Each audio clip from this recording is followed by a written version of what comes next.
사사기 7장은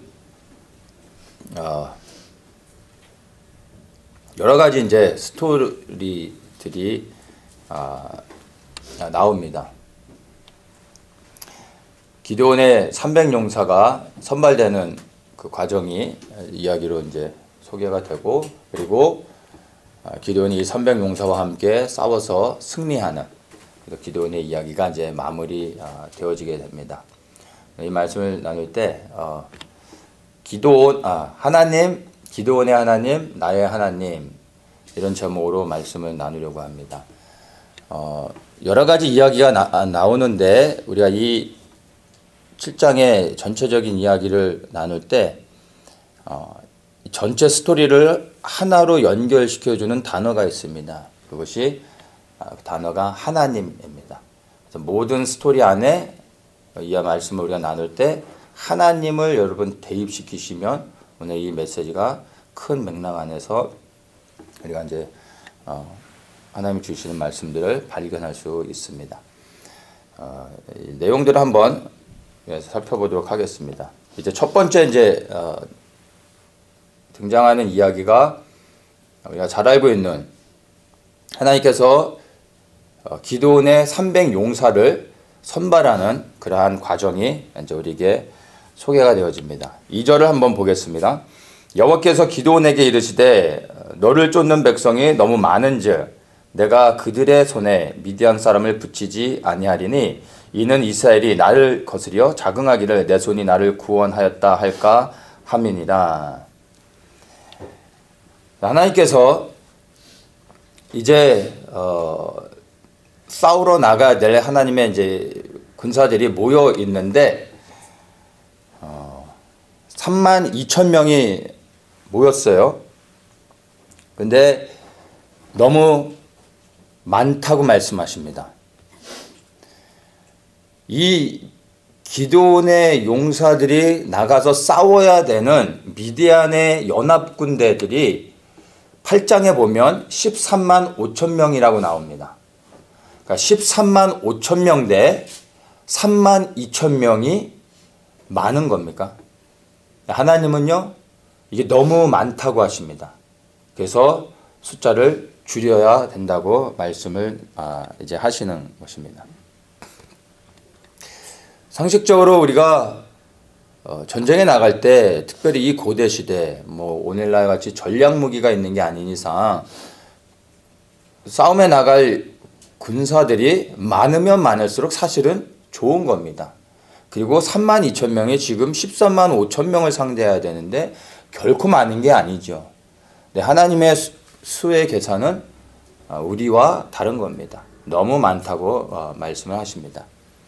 많다고 하시는 이유는 다른 게 아니라 여기 2절에서 말씀하신 것처럼 만약 3만 2천 명이 싸워서 15만 3천 명을 만약에 13만 5천 명을 이기게 되면 이스라엘 백성들이 교만하여져서 우리가 용감하고 싸움을 잘해서 우리가 이겼다라고 하며 그 전쟁의 승리의 영광을 하나님께 돌리는 게 아니라 바로 자기 자신들에게 돌릴 것을 보시고 하나님께서 더 그 수를 줄이려고 한다는 것을 우리가 볼 수가 있습니다. 이스라엘에게 있어서 전쟁의 목적은 사실은 승리하는 거죠. 그리고 이 승리의 이면에 담겨져 있는 의미는 살기 위한 겁니다. 생존을 위한 겁니다. 그런데 하나님에게 있어 전쟁의 의미는 이스라엘 백성들과 다릅니다. 하나님에게 있어 전쟁의 유일한 목적은요, 그 전쟁을 통하여 하나님의 영광을 나타내는 것입니다. 그래서 승리가 중요한 게 아니라 그 전쟁의 결과를 통해 하나님만이 영광을 받기 원하신다는 것입니다. 숫자가 적으면 적을수록, 그리고 이 군대가 보잘것없고 연약하면 할수록 사실은 하나님 앞에 이것이 더 큰 영광이 된다는 것입니다. 그래서 우리가 가만히 보면 성경의 많은 스토리들 가운데 하나님께서 작은 자, 아무도 주목하지 않는 자, 우리가 볼 때는 실패한 자들, 어느 누구도 주목하지 않는 그러한 연약한 자들을 하나님께서 들어 사용하시는 경우를 우리 너무나 많이 봅니다. 왜냐하면 그 안에 있는 그들의 어떤 포텐셜을 보시는 게 아니라 그 연약함이 오히려 하나님의 강함이 되어져서 하나님께서 영광을 받으실 수 있기 때문에 하나님이 그런 작은 자들, 연약한 자들, 세상에선 주목하지 않는 자들을 사용하신다는 것입니다. 이것이 우리에게 하나님의 위로가 되시기를 축복합니다. 우리가 약하고 그리고 작고 보잘것없을수록 우리가 하나님의 손에 붙잡혀 사용되어질 때 하나님의 영광이 드러날 수 있다는 것입니다. 우리가 연약하면 연약할수록 하나님이 우리를 사용하실 수 있는 찬스가 더 있다는 것입니다. 그래서 우리 스스로를 이렇게 바닥에 내팽개치고 우리를 보잘것없는 사람으로 여기라는 그런 의미가 아니라 하나님 앞에 겸손해야 된다는 것을 우리가 볼 수가 있습니다. 하나님 앞에서 겸손한 자가 승리하게 되고 그 승리를 통해 하나님이 영광을 받으시는 게 영적인 원리입니다. 여러분들은 살아가는 인생의 목적이 무엇입니까? 교회 안에서 또 여러 가지로 섬기고 있는데 그런 섬기고 사역하는 것의 목적이 여러분 무엇입니까? 여러분이 죽지 않고 살아가야 되는 이유, 지금 살고 있는 삶의 이유와 목적이 무엇인지 한번 생각해 보십시오. 직업을 가지고 직장 생활을 하고 비즈니스도 하고 여러 가지 일들을 하는데 그 일을 하는 이유가 무엇입니까? 모든 것의 목적이 무엇인지를 한번 생각해 볼 수 있어야 됩니다. 세상의 사람들은 흔히 성공, 자아실현, 어떤 성취를 위해서 살아가지만 우리 그리스도인들에게 있어서 모든 삶의 목적과 동기는요, 단 하나입니다. 하나님의 영광을 위해서 우리가 살아야 되는 것이고 그리고 하나님 앞에 충성스럽게 섬겨야 되는 것입니다. 무엇을 해도 다 하나님의 영광을 위할 수 있어야 되는 것입니다. 복음을 증거하다가 비참하게 죽음을 당한 사도 바울을 세상의 관점으로는 안타까운 죽음, 종교 하나 잘못 선택했다가 정말 비참하게 죽은 사람으로 생각할 수 있습니다. 그러나 우리 그리스도인들은 사도 바울의 죽음을 그렇게 생각하지 않습니다. 영광스러운 죽음을 맞이한 사람이죠. 왜냐하면 그의 죽음으로 하나님을 그는 정말로 삶의 모든 것을 들여 하나님을 영광스럽게 했다는 것을 우리는 알고 있기 때문입니다. 우리가 하는 모든 일에 우리는 정말 사도 바울과 같이 우리는 하나님을 영광스럽게 하는 삶을 살아야 됩니다. 하나님의 영광을 위해서 살아가는 사람은요, 성공을 꿈꾸지 않습니다. 그리고 실패하는 것을 두려워하지도 않습니다. 다만 순종할 뿐입니다. 사울은 승리하고 싶어서 자기가 직접 제사를 드렸습니다. 근데 그런 사울을 향해 사무엘은 순종이 제사보다 낫다고 말을 했습니다. 왜냐하면 순종을 통해서만 오직 하나님이 영광을 받으시기 때문인 것입니다. 이것을 잘 기억하시면 좋겠습니다. 자, 이제 하나님께서 32,000명이 왜 많은지에 대해서 설명하시고 이제 그 수를 줄여 가십니다. 자, 그래서 3절에 이렇게 말씀하시죠. 이제 너는 백성의 귀에 고하여 이르기를 누구든지 두려워서 떠는 자여든 길르앗 산에서 떠나 돌아가라 하라. 이렇게 말씀하십니다. 자, 이제 32,000명에서 수를 줄이는데 두려워하는 자들을 보냅니다. 그랬더니 몇 명이 떠납니까? 22,000명이 떠나고 10,000명만 남습니다. 자, 여기서 우리가 분명히 알아야 되는 게 이 10,000명은 남은 10,000명은요 두려워하는 자들이 아니라 기꺼이 하나님을 위해 생명 걸고 싸우기로 결단한 헌신된 정말 용사들이라는 것입니다. 만약에 기드온이 두려워한 사람은 떠나가라 하면서 눈을 부릅뜨고 인상을 쓰면서 쳐다봤다면, 그리고 떠나가는 사람들이 그냥 몇백 명, 몇천 명밖에 안 됐다면 전체적인 분위기가 아주 쌀벌했겠죠. 그래서 사람들이 떠나지 못했다면 남아 있었다 할지라도 사실은 두려워하는 자들이 있었을 것입니다. 그런데 22,000명, 3분의 2가 떠났습니다. 그는 전체적인 분위기가 3사람 중에 2사람은 떠난 거예요. 그러니까 두려워하는 모든 사람은 눈치 보지 않고 다 떠났다라고 분명히 우리가 볼 수가 있는 것입니다. 그래서 이 10,000명은 이제 정말 생명 걸고 하나님을 위해 싸우기로 헌신된 사람이라는 것을 우리가 볼 수가 있습니다.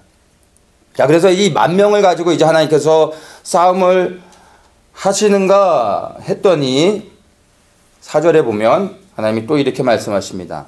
백성이 아직도 많으니, 하나님 보실 땐 백성이 아직도 많답니다. 10,000명이 많답니다. 13만 5천 명과 싸울 10,000명이 많답니다. 하나님도 저처럼 수학이 안 되시는 것 같아요. 산수밖에 못 하시는 건지 10,000명이 많답니다. 그래서 그들을 인도하여 물가로 내려가라 하면서 이제 2차 시험을 하시는 겁니다. 이 기드온의 300용사가 선발되어지는 이 2차 시험 우리가 너무나 잘 알죠. 내용은 뭐 간단합니다. 물가에 내려가서 물을 마시게 하는데 입으로 마시는 사람들, 그러니까 고개를 숙이고 입을 대서 물을 직접 마신 사람들과, 그리고 손으로 물을 떠서 입에 대고 마신 사람들을 구분하게 합니다. 그랬더니 입으로 마신 사람들은 9,700명이었습니다. 손으로 마신 사람은 300명이었습니다. 그래서 하나님께서 야, 저 300명 손으로 마신 사람들을 제외하고 나머지 다 돌려보내라 하십니다. 그래서 9,700명이 다 집으로 가고 이제 300명만 남습니다. 그래서 이들이 우리가 잘 아는 기드온의 300용사입니다. 이 과정을 통해 이렇게 선발된 사람들입니다. 자, 그렇다면 우리가 이제 여기서 이 300명이 선발되어지는 것을 영적으로 좀 해석을 해야 되겠죠. 물가에 가서 물을 마시는데 머리를 숙이고 그냥 허겁지겁 그냥 좌우 살펴보지도 않고 물을 마시는 사람들은, 예를 들어서 갑자기 물을 마시는데 적들이 공격해 오면 물을 마시다가 준비되지 않아서 당할 수가 있는 겁니다. 근데 이 손으로 마신 사람들은 언제 적들이 쳐들어올지 모르기 때문에 긴장을 늦추지 않고 항상 싸움에 준비된 자세를 취하고 사주 경계를 하면서 손으로 물을 떠 마셨습니다. 물을 마시면서도 좌우를 살폈던 거죠. 그래서 이 300명을 하나님께서 구별해서 세우셨습니다. 그래서 더 용감한 사람이라 볼 수 있고 언제든지 준비돼서 싸울 수 있는 그러한 준비된 그런 사람들이라고 우리가 볼 수가 있는 겁니다. 특별히 여러분, 하나님이 여러분을 사용하기 원하시면 물을 마실 때 손으로 마시고 좌우를 이렇게 살피십시오. 그러면 하나님이 여러분을 선택해서 하나님의 일을 위해 사용하실 수도 있습니다. 자, 제가 지금 말씀드린 거를 아마 제가 얘기하지 않았어도 이미 여러분들이 이 기드온의 300용사가 선발되어진 이 영적인 의미들 아마 대부분 다 알고 계셨을 것입니다. 근데 이건 제가 지금 영적인 의미를 부여하면서 해석한 게 아니라 아서쿤달이라는 사람이 있는데, 이 사람이 1968년에 이 사사기 7장을 주석을 달면서 이렇게 해석을 했습니다. 좀 전에 제가 이야기한 대로. 그리고 이 사람이 이제 주석 책을 냈죠. 그 이후로 이 사람의 주석을 본 대부분의 사람들이 이 기드온의 300용사들이 선발되어진 영적인 배경들을 이렇게 해석을 하게 되어졌고, 오늘날엔 이것이 누구도 터치할 수 없는 절대 건드릴 수 없는 영역의 해석이 되어져 버렸습니다. 그래서 여러분들이 아마 이 이야기는 다 잘 알고 계실 거라 생각합니다. 근데 사실 그렇게 우리가 의미를 부여하면서 또 우리에게 적용하며 해석할 수도 있겠지만, 본질적인 내용의 의미를 보면 그렇지 않습니다. 하나님께서 이 2차에 걸쳐서 또다시 300명의 사람을 선발한 이유는요, 단 한 가지입니다. 4절에서 그것을 말해주고 있죠. 백성이 아직도 많으니. 이게 또다시 선발할 수밖에 없었던 유일한 단 하나의 이유입니다. 백성이 아직도 싸움에 나갈 사람이 너무 많다는 것입니다. 이 본문에서 하나님께서 아직도 겁먹고 있는 사람이 있다. 아직도 사실은 전쟁에 나갈 준비가 안 된 자들이 너무나 많다라고 말씀하신 게 아니라 너무 많다. 수가 너무 많다는 거예요. 그래서 하나님의 2차 시험은 목적이 단 하나입니다.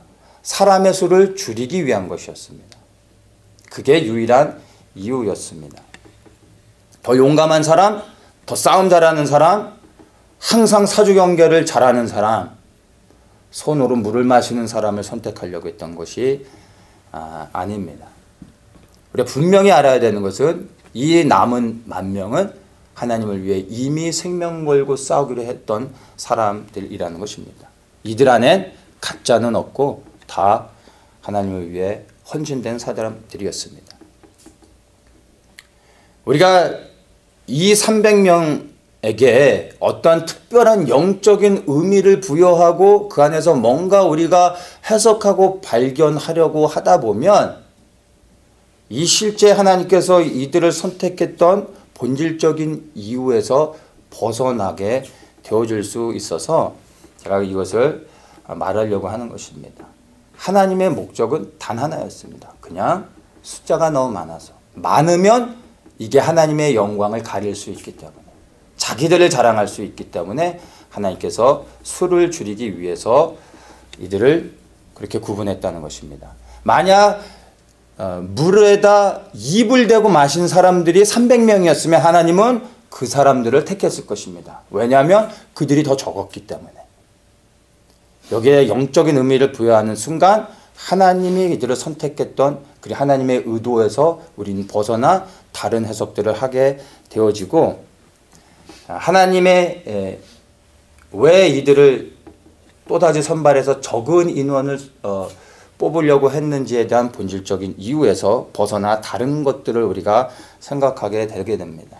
그래서 이것을 제가 이야기를 하는 겁니다. 설교를 하는 사람들이 이렇게 어떤 주석 같은 것들을 주로 참고해서 설교를 준비하게 되면 주석을 주로 보면서 설교를 준비하는 사람들의 공통점이 있어요. 뭐냐면 누가 설교를 해도 그 내용이 대부분 비슷하다라는 겁니다. 큰 틀에서 벗어나지 않는다는 것입니다.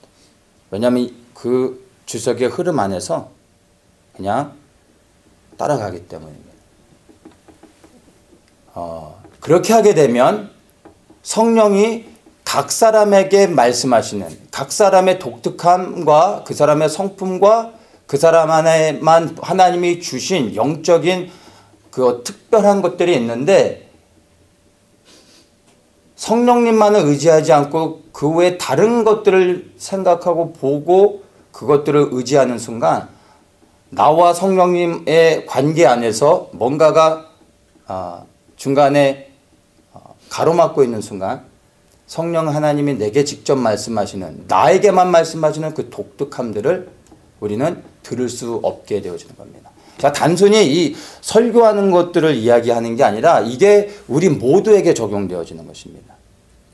각 사람에게 하나님께서 주시는 음성들 깨닫게 하시고 그 각 사람에게 주신 독특함의 그 영성들이 있는데 이것들을 우리가 성령의 감동 안에서 개발하고 하나님 성령과의 관계 안에서 이것들을 더 깊은 교제 가운데서 깨닫고 우리가 훈련하고 배우기 위해서는요, 불편하지만 다른 모든 것들을 내려놓고 그냥 우리의 영이 직접 성령 하나님 앞에 나아가며 기다리고 힘들지만 이 과정을 통과해야 됩니다. 그래야지 내게 하시는 하나님, 성령 하나님의 감동들, 그것들을 이제 분별하게 됩니다. 물론 이것이 하루아침에 되는 것은 아니지만 반드시 모든 우리 성도들이 성령 하나님과의 이 깊은 교제 안에 나아갈 수 있어야 됩니다. 그 다른 모든 것들을 다 내려놓을 수 있어야 됩니다. 그런 분들 되시기를 예수님의 이름으로 축복합니다. 자, 어쨌든 이렇게 해서 300명이 선발되어진 것은 특별한 영적인 의미를 부여할 필요가 없이 그냥 하나님께서 숫자가 너무 많아서 선택했다라는 이렇게 과정을 통해 300명을 다시 선택했다는 것을 볼 수가 있습니다. 자, 이렇게 해서 이제 최종적으로 300명이 선택되어져 이들을 가지고 싸우게 하십니다. 왜냐하면 13만 5천 명과 300명, 이건 뭐 더 이상 줄일 의미가 없는 거죠. 절대로 이길 수 없는 싸움. 근데 이들이 만약에 이기면 미친 사람이 아니고서는 우리가 싸움을 잘해서 이겼다라고 말할 수 있는 사람은 아무도 없는 것이죠. 승리하고 모든 영광을 하나님께 돌릴 수밖에 없는 상황입니다. 그리고 싸움에 나가는 모든 자들이 절대적으로 하나님만을 더욱더 의지할 수밖에 없었을 것입니다. 이 300명은 이제 하나님의 영광을 드러내기에 충분한 인원이 된 것입니다. 자, 그래서 이제 하나님께서 기드온에게 명령하십니다. 9절에 여호와께서 기드온에게 이르시되 일어나 내려가서 적진을 치라. 내가 그것을 내 손에 붙였느니라. 이렇게 말씀하십니다. 자, 이제 300명을 데리고 나가라, 싸워라. 내가 그들을 내 손에 붙였다 말씀하셨습니다. 그랬더니 이제 기드온이 어떻게 합니까? 내려가면서 나를 따르라. 자, 돌격 앞으로 하면서 칼을 들고 그 300명과 함께 13만 5천 명에 있는 그 적진을 향해서 돌파하면서 막 나간 게 아니라 10절에 보니까 하나님 뭐라 말씀하십니까? 만일 내가 내려가기를 두려워하거든 내 부하 브라를 데리고 그 진으로 내려가서 그들의 하는 말을 들으라. 그 후에 내 손이 강하여져서 능히 내려가서 그 진을 치리라. 하나님이 이렇게 말씀하십니다. 기드온에게 자, 이제 미디안을 내 손에 붙였으니까 나가 싸워라 라고 하셨는데 가만히 봤더니 기드온이 다리가 풀려가지고 그냥 흔들흔들거리고 눈동자도 흐려지고 있고 그냥 온몸을 그냥 벌벌벌 떨고 있었던 거예요. 얼굴은 하얘져가지고 어찌할 바를 모르고 있는 거예요. 너무나 두려워하고 있는 기드온을 보게 되신 겁니다. 그러니까 그 하나님이 이 두려워하고 있는 기드온을 향해서요, 책망하지 않으시고 꾸짖지 않으시고 오히려 어떻게 하십니까?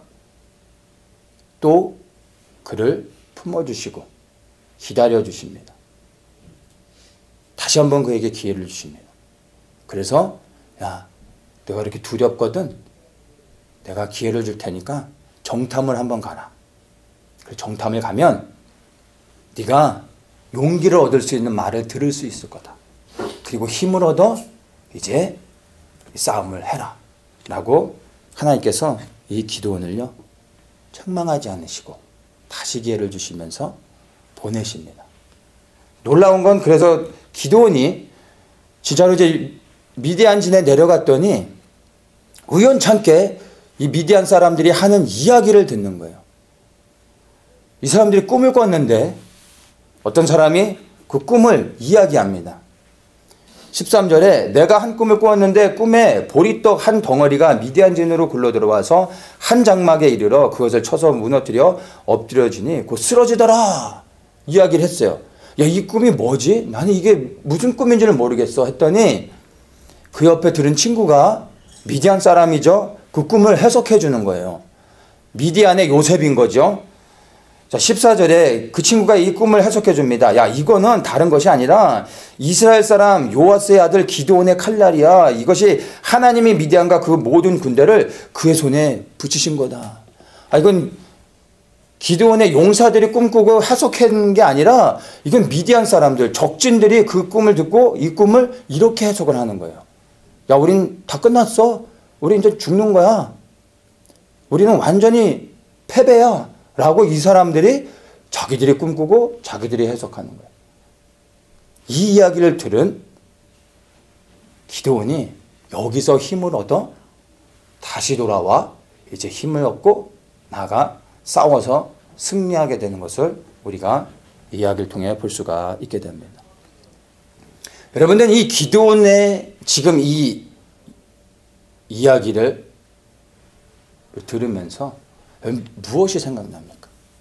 먼저 기드온이 싹 이렇게 떠오르지 않습니까? 아, 좀 너무하지 않습니까? 하나님께서 기드온을 세우실 때 기드온이 표적을 보여달라고 했죠. 근데 그 불의 표적을 보여줬어요. 내가 너를 세웠다. 너를 통해 내가 이스라엘 구원할 거다. 표적을 보여달라서 불의 표적을 보여줬어요. 이스라엘 사람들에게 가장 확실한 불의 표적을 보여줬어요. 그래서 기드온이 사람들을 모아 용사들 데리고 이제 싸우러 가는데 용사들을 모아놓고 그 다음에 어떻게 합니까? 또다시 표적을 구해요. 양털 표적. 그것도 한 번이 아니라 양털만 적게 해주십시오. 근데 그렇게 해줬더니 한 번만 더 하겠습니다. 양털만 마르게 해주십시오. 하면서 두 번의 표적을 구하는 거예요. 즉 세 번의 표적을 통해 하나님께서 기드온을 세우셨음을 기드온이 확인했어요. 여러분 3번입니다. 3번.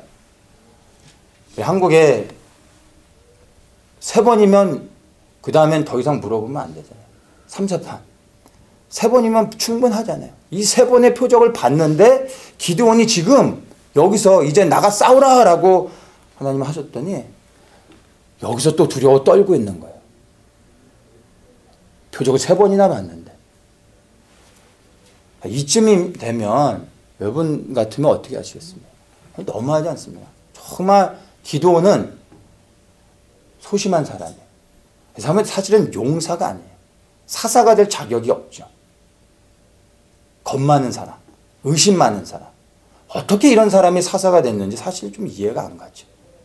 도널드 트럼프 같았으면 이 사람 you are fired. 너는 이제 집에 가. 내가 다른 사람 세울 거야. 당연히 그렇게 했겠죠. 여러분 같으면 어떻게 하시겠어요? 3번이나 보여줬으면 됐지. 이런 사람 앞세워 싸우다가는 망신이죠, 망신. 그런데 기드온만 보면 안 되고요. 하나님은요, 이런 기드온을 어떻게 대하십니까? 이런 부족한, 겁 많은 이런 기드온을 이제 뒤로 하고 하나님이 딱 보여집니다. 하나님께서 어떻게 하십니까? 또다시 4번째 표적을 보여주시는 거예요.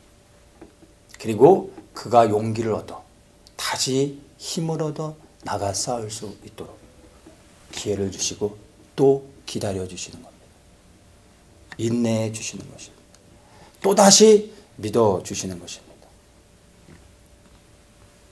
여러분, 이 이야기를 통해 누가 컴업돼서 보여집니까? 겁 많은 기드온 때문에 여러분 짜증나고 화가 나십니까? 아니면 그런 기드온을 참아주시고 또 기다려주시고 속아주시고 인내해 주시고 끝내는 다시 세워 사용하시는 하나님이 보이십니까?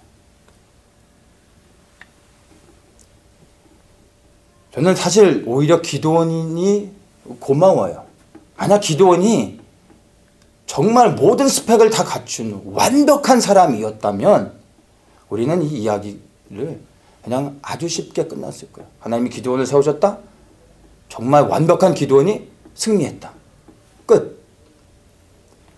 근데 기드온은 그런 사람이 아니었어요.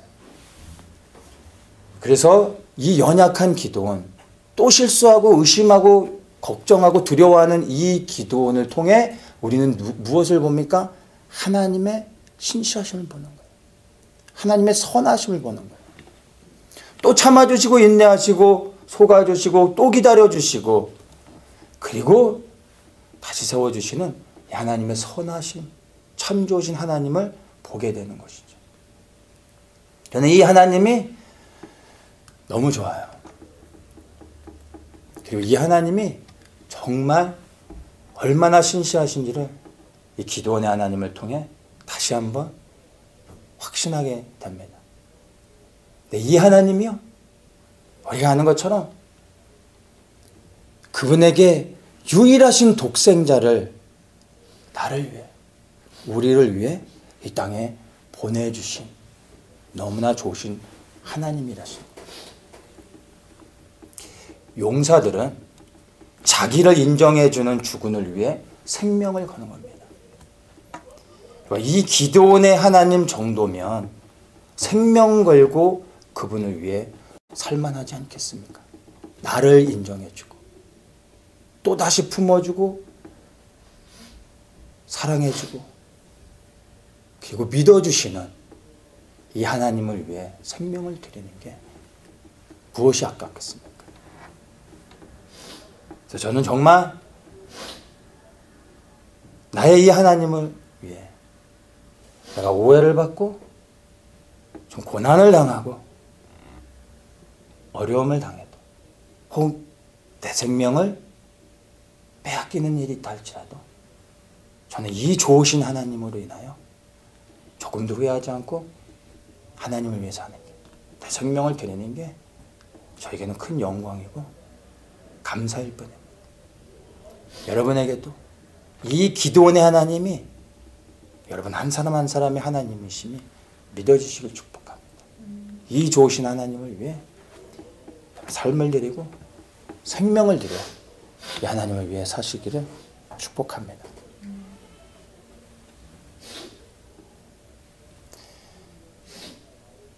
여러분의 상황과 환경들을 보지 마십시오.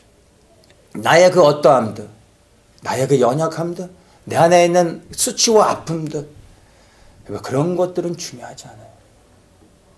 기드온의 하나님, 그 나의 하나님, 신실하신 하나님을 보세요.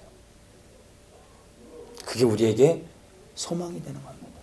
나를 보며 낙심할 것이 아니라 나의 신실하신 하나님을 보며 우리는 소망을 가지고 일어날 수 있고 그분을 위해 다시 나아갈 수 있는 것입니다.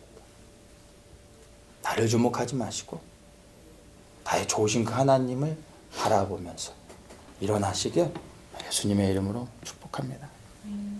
이제 용기를 얻은 기드온이 다시 돌아와 이제 싸우러 나가는데 기드온의 전략이 나옵니다.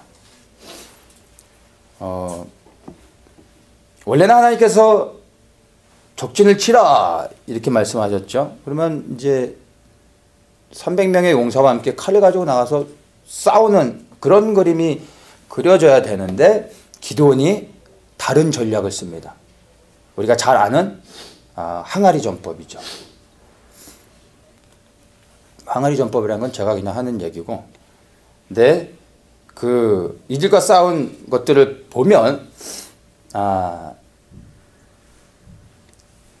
빈 항아리에다 횃불을 숨깁니다. 그리고 적진 가까이 내려가게 하죠. 기드온이 나팔을 불 때 항아리를 깨트리고 왼손에는 횃불을 들게 하고 오른손에는 나팔을 불게 해서 나팔을 막 부는 겁니다. 그러면 미디안 군사들이 깜짝 놀라가지고 막 당황해서 막 도망가다가 서로 싸워서 자기들끼리 싸우다가 완전히 전멸하게 되는 것을 이야기를 통해서 우리가 볼 수가 있습니다. 그러니까 싸워서 이긴 게 아니라 항아리 전술로 이들이 승리한 것을 우리가 보게 되는 겁니다.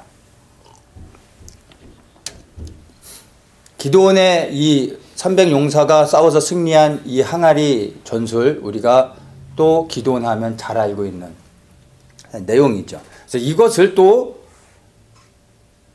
영적으로 또 적용하시는 분들이 많이 있어요. 그래서 이것을 이름은 뭐 어떻게 하는지 모르겠는데, 또 항아리 뭐 전술 해가지고 영적으로 적용하면서 뭐 나의 자아의 항아리를 깨트리자, 나의 두려움의 항아리를 뭐 깨트려야 된다, 뭐 이러면서 이제 이것을 항아리로 이제 영적으로 뭔가를 자꾸 또 연결시켜서 또 의미를 부여하려고 많이들 합니다. 물론 우리가 그렇게 하면서 여기서 뭔가 새로운 메시지들을 발견할 수도 있겠지만, 사실은 그렇게 하면 이 원래의 의미에서 사실 벗어나게 되고, 더 큰 문제는 하나님의 의도를 놓치게 되어집니다. 자, 이 항아리 전술은 누가 생각해낸 겁니까? 15절에 보면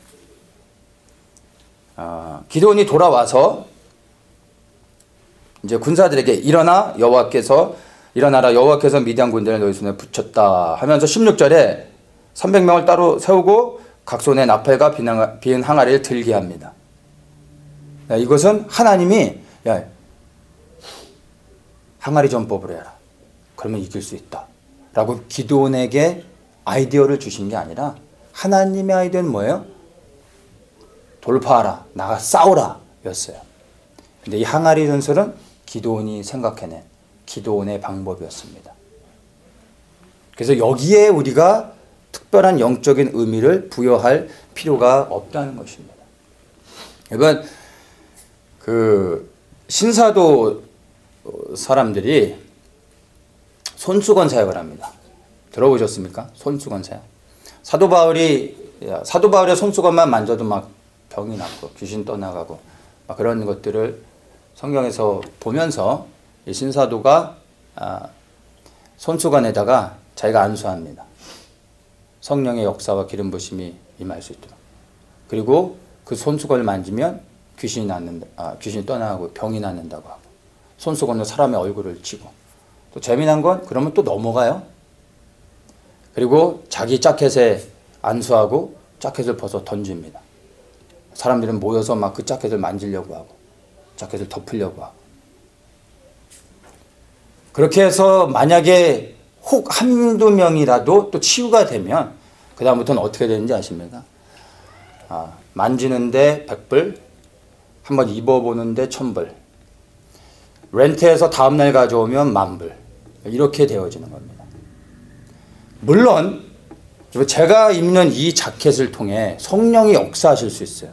그래서 여러분이 제가 입은 이 자켓만 만져도 실제로 치유가 일어날 수도 있어요. 성령이 역사하실 때. 그건 저의 의도와 저의 어떠함과 전혀 상관이 없어요. 그건 성령이 하시는 일이에요.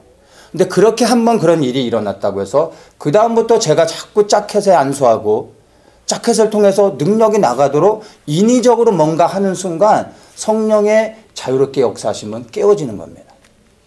내 스스로가 뭔가를 만들어내려고 하는 겁니다. 성령은 그렇게 일하시지 않습니다. 그냥 나는 통로가 되어지는 것입니다. 오늘은 자켓인데 내일은 하나님의 말씀이 되어질 수도 있는 것입니다.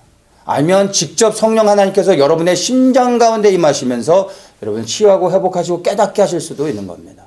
우리는 그냥 우리 자신을 오픈하고 성령이 친히 역사하실 수 있도록 우리 자신을 내려놓고 성령을 초청하면 되는 겁니다. 근데 자꾸 이런 주변머리에 우리가 집중하는 순간 본질을 놓치게 된다는 것입니다. 우리가 좀 전에 봤지만 300명의 용사가 선발되어진 그 기준이 무엇이었습니까? 그들이 더 용감하고 더 준비되어졌기 때문이었습니까? 아니죠. 단순히 그들이 수가 적었기 때문에 선발되어진 거예요. 그들의 어떠함에 있지 않다라는 것을 우리가 보았습니다. 그렇다면 마찬가지로 기드온의 항아리 전술이 뛰어났기 때문에 이들이 이긴 게 아니에요. 이것에 우리가 의미를 부여하는 순간 우리는 본질에서 벗어나 이제 어떤 항아리를 뭔가를 깨트려야지 우리가 해결되고 이길 수 있을 것처럼 생각하면서 자꾸 새로운 이론들을 만들어내게 되는 겁니다. 성령의 감동이 아닌 인위적인 무언가를 집중하게 되어지는 것입니다. 기드온이 만약에 여러분 바가지를 깨트리고 태극기를 들고 피리를 불었어도요, 이 싸움은 무조건 이기는 겁니다. 앨리스트, 그가 겁먹고 도망가지 않으면 무조건 이기는 겁니다. 고양이 소리를 내도 미디안 사람들은 사자의 소리로 들을 거고, 발자국 소리만 들어도 그게 철병거가 움직이는 소리로 들었을 겁니다. 앞으로 가든 뒤로 가든 무조건 이길 수밖에 없었던 겁니다. 왜냐하면 하나님께서 미디안 군대를 기드온의 손에 붙였다라고 말씀하셨기 때문에 싸우기만 하면 어떤 전법이든 어떠한 방법이든 무조건 이길 수밖에 없었던 겁니다. 전술에 있지 않습니다. 항아리를 주목할 필요가 없습니다. 하나님의 전능하심에 승리의 비결이 있었던 것입니다. 사람들이 하나님께 집중하지 않고 그 다른 것에 집중하게 되는 순간 하나님의 영광이 흐려질 수 있습니다. 많은 사람들이 그렇게 본질에서 벗어나 하나님의 영광에 집중하지 못하게 됩니다. 항아리에 집중하게 되는 순간 기드온의 전술이 뛰어나게 된 것이고 하나님의 영광은 흐려질 수밖에 없는 겁니다. 그런 게 아니라 그냥 하나님이 전능하신 분이기 때문에 그들이 승리했다는 것을 기억해야 됩니다. 그래서 여기서 영적인 의미를 부여할 필요가 없고 이것을 통하여 우리는 무엇을 바라보고 무엇에 집중해야 됩니까? 하나님의 행하신 일, 하나님의 전능하심, 약속하시고 말씀하시고 성취하시는 하나님의 놀라우신 그 역사하심에 우리가 집중하며 하나님께만 영광을 돌리면 되는 것입니다. 앞으로 여러분 기드온 하면 기드온의 300 용사, 양털, 항아리, 여러분 기드온 하면 이런 단어들이 떠오르죠. 이런 것들을 생각하지 마십시오. 여러분 앞으로 기드온 하면 하나님, 기드온의 하나님, 그 신실하신 하나님, 능력의 하나님, 전능하신 하나님, 참 좋으신 하나님, 인내하시는 하나님, 또 기다려주시는 하나님, 사랑의 하나님, 이 하나님을 기억하면 되는 것입니다. 이 기드온의 하나님이요, 나의 하나님이요, 여러분의 하나님이죠. 너무나 좋으신 하나님이라는 것입니다. 이 기드온의 스토리를 통해 여러분 다른 모든 우리를 분잡하게 만드는 잡다한 것들을 내려놓고 오직 좋으신 하나님, 신실하신 이 하나님에게 집중하며 그 하나님으로 인해 기뻐하고 감사하시기를 축복합니다. 그럴 때 우리 안에 다시 하나님께서 소망을 주시고 하나님의 부르신 자리로 나아가 그분을 위하여 생명 드리며 살아갈 수 있도록 우리에게 힘을 더하여 주실 것입니다. 기드온의 하나님, 그 하나님이, 기드온의 하나님이 나의 하나님이 되어주신 것을 감사하고 그 하나님을 찬양하고 그 하나님으로 인해 기뻐하시는 모든 분들 되시길 예수님의 이름으로 축복합니다.